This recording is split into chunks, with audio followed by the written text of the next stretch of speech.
Last night, my doorbell camera caught her standing across the street, staring at our house from the edge of the cornfield. The thing is, my fiancée, Rose, went missing 6 months ago, and everyone's convinced I killed her. When she vanished, Detective Hughes was certain he'd discover where I buried her body. I told him he was squandering precious time. I begged him to consider other possibilities, pleaded for him to expand the search. I got a shit-eating grin in response. Some old-timey, "You're going away for a long time, pal," cop speak. The smugness of it all made me want to bash my head against a wall. I wasn't surprised, though. Some small part of me knew I was screwed from the start. Rose had no enemies. I had no alibi. Of course he thought I killed her. What other explanation could there be? We were home that day, just the two of us. Rose went outside to stick a for sale sign in the roadside. I told her it was a waste of energy. I'd lived in that house my entire life. If someone drove by, it was because they were very, very lost, and probably not in the market for a beat-up farmhouse. Still, she was insistent. A sale would have financed the wedding she always envisioned for us. Rose was stubborn like that, fiercely, unapologetically bullheaded. Always had been. When she was 8, her family's retriever fell through a frozen lake. Her mom screamed for her to stay put, but Rose dove headfirst into the water. She couldn't save the dog, of course. The cost was steep. 8 days in the hospital and a trio of amputated toes. Frostbite had devoured the smallest 3 on her right foot, leaving them brittle like an eggshell.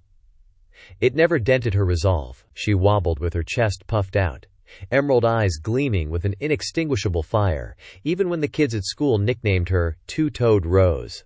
So naturally, I didn't fight her on the side. I just grabbed a beer and slumped onto the couch.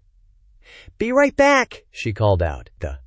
15 minutes later, she hadn't come back. I wasn't worried. The only sound this deep into the heartland is the wind whistling between the cornstalks. I would have heard if there was trouble. My head began to feel heavy. I let my eyelids fall. I woke with a start, lurching upright, caked in cold sweat.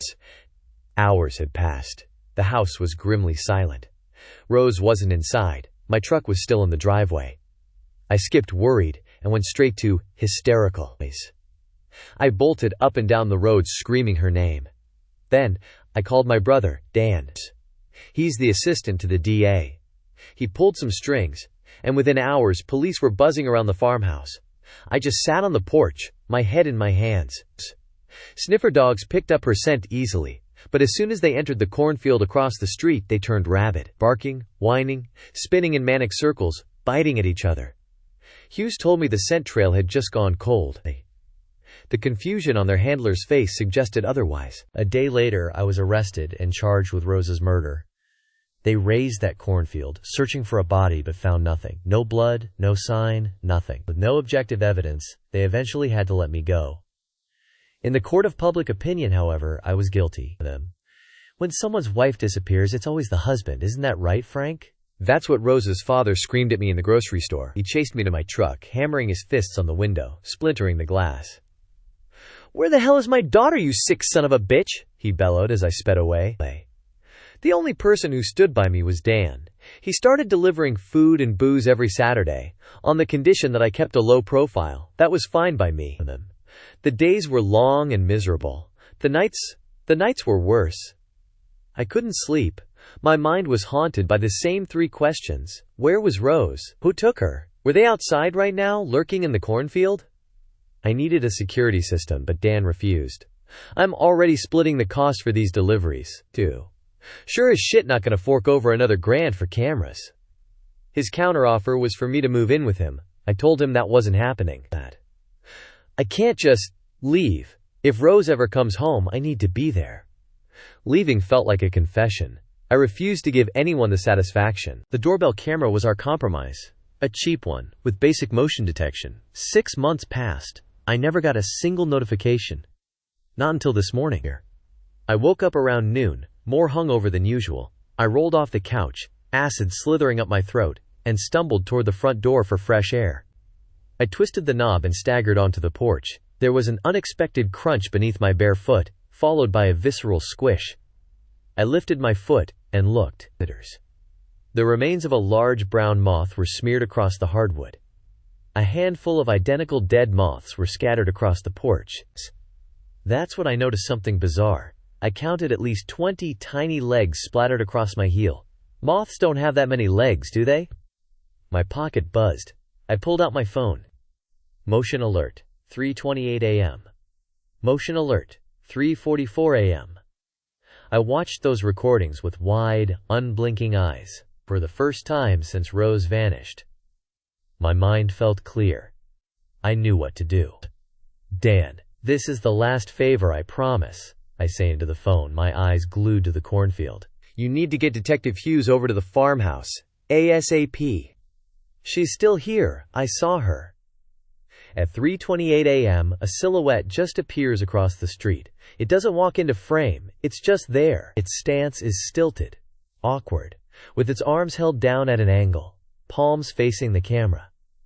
It stays motionless for 16 minutes. At 3:44 a.m., a moth lands on the lens. When it falls away, the silhouette is gone. And where it was standing, some of the corn stalks have vanished. Others are severed cleanly at bizarre angles. There! She's right there! I jab my finger at my laptop screen. Detective Hughes leans over the kitchen table, squinting. Rain pelts the gutters outside. I know the feed is hazy, I stammer, but that's definitely Rose. Jesus Christ, she's alive! Rose is alive! The thud of my laptop slamming shut cuts me off. Hughes stands, pulling on his raincoat. So, did you email it to yourself, or? He paces out of the kitchen. Wait, you're reopening her case, right? I call after him. He grips the front doorknob, then spits a few harsh syllables under his breath. What the hell did you just say? I shout. He releases the knob and turns to face me, his bloodshot eyes bulging. I said, this is the last fucking time I ever do your brother a favor. He stomps toward me, nose to nose. For fuck's sake, Frank, that had to be the laziest, most pathetic attempt at Photoshop I've ever seen. What? None of that was photo— Hey, he barks. He lowers his voice to a sharp whisper. How dumb do you think I am? You really expected me to believe you got a motion notification for something that far away? My heart sinks. I hadn't considered that. And by the way, those corn stalks are at least 7 feet tall. Next time you pull a stunt like this, make her shorter than the stalks, not half a head taller. I hadn't considered that either. The relief of seeing her had blinded me. My body feels numb, heavy. What the hell was on that video? Hughes claps a hand on my shoulder, a hollow grin on his face. Great talk. He swings the front door open. One last thing, he shouts from the doorway, gesturing to the cornfield. She's right there, Frank. A little rain really gonna stop you from finding your beloved? A dormant rage reignites in my gut. I did not kill her, you vapid, miserable fuck. My voice echoes through the empty house. Now get the hell out of my house. He just chuckles and plods into the storm. Frozen in the foyer, I watch the door sputter closed. For a split second, my eyes latch onto something. A long-legged silhouette looming on the road, glistening in the downpour. Then, the door clicks shut. I bolt to the windows, pressing my face to the glass, my stomach twisting. I scan the road again and again. All I see are the detective's headlights growing dimmer on the horizon. It takes an hour to settle my nerves. I grab a half-filled bottle of scotch and start chugging. I toss the empty bottle into the fireplace and collapse into a kitchen chair. Asshole, I mutter, staring at the closed laptop. I slowly pull it open. The screen flashes to life, and the footage resumes. I study the motionless silhouette. The more I look, the less it looks like Rose. The arms are too skinny, the head is too long. The body appears flat, paper-thin. But the face is right. The button nose, the rounded chin, that fire glinting behind her eyes. My phone rings. It's Dan. I just got off the line with Hughes. What the fuck happened, man? Same old shit, I say, pausing the video. He didn't believe me. The room begins to spin. God, Frank, every day you sound a little more like Dad, Dan sighs. You know nothing was ever his fault. He blamed the cornfield before he blamed himself. Said the land was slippery and cracked at the seams. My phone vibrates against my ear. I look at the screen. My guts twist into knots. Motion alert, 10:32 p.m. I scramble to the live feed. Dan is still talking. I woke up because Dad was yelling. He was on the porch, screaming into the dark, howling, "Give it back!" over and over again. I examine the black and white image. Stalks waver in the wind. No silhouette, no moths. But something set the detector off. Where the fuck is it? Then, I see it. Not in the cornfield. Much closer, hanging over the porch awning. A bulbous, rolling pin-shaped knob with two thin, crooked, wriggling protrusions. They hook onto the awning's edge and push up, disappearing from view. An old nickname rattles around my skull. Two-toed rose.